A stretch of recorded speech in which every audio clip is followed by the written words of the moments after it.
For all the latest updates, subscribe to News9. Hi, you're watching News9 Digital. I'm Pratibha. India has recorded almost 50,000 cases in the last 24 hours.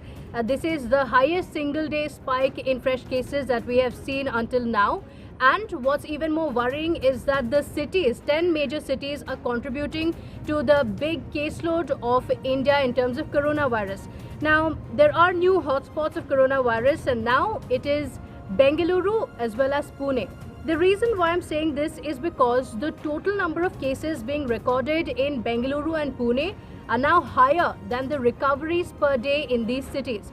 There are various factors for why the recovery rate is so low. In fact, Bengaluru has 39,000 cases and the recovery rate in Bengaluru is quite dismal at just 23%. So what are the reasons why the recovery rate in Bengaluru and Pune are so less? I spoke to an expert, Dr. Giridhar Babu, epidemiologist, on what are the reasons and what can Bengaluru do to ensure the situation betters.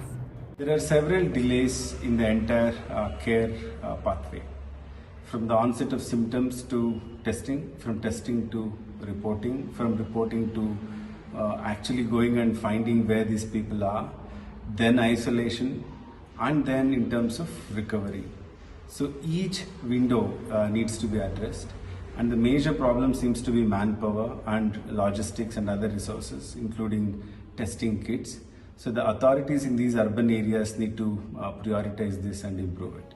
As of now, the total number of fresh cases being recorded on a daily basis is almost 4 times the recoveries being reported from these two cities. To put things in perspective, the national recovery rate is almost 60%, whereas in Bengaluru it is just 23% and in Pune it is 35%.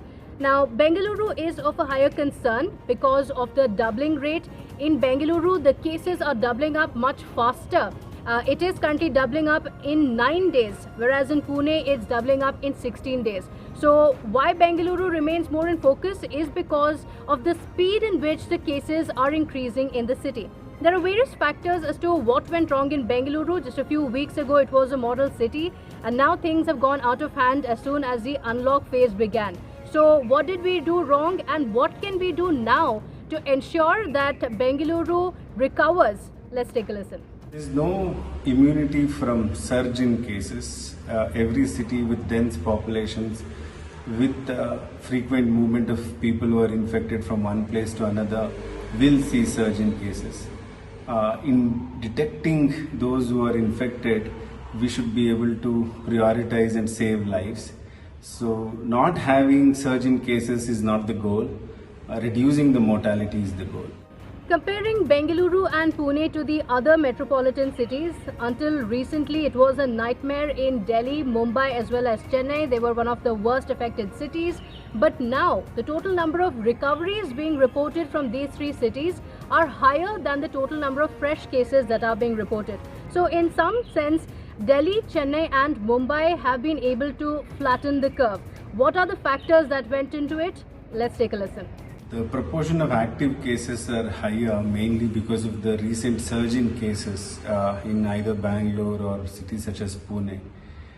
As the duration of hospitalization continues for the next at least 1 week or so, the proportion of recovery rate will always be fewer. Once a trend is settled in 2 weeks, then the recovery rate will show improvement. So right now the situation looks quite worrying in Bengaluru as well as Pune, but it can be fixed and the recovery rate can better as well if we listen to the advice given by the experts. For the government, of course, is going to be increasing testing, tracing all the contacts and treatment for all the coronavirus patients. And for people, of course, the same mantra goes out again: stay home, stay safe. Thank you so much for watching this video. Please like, share and subscribe. I'll see you in the next video.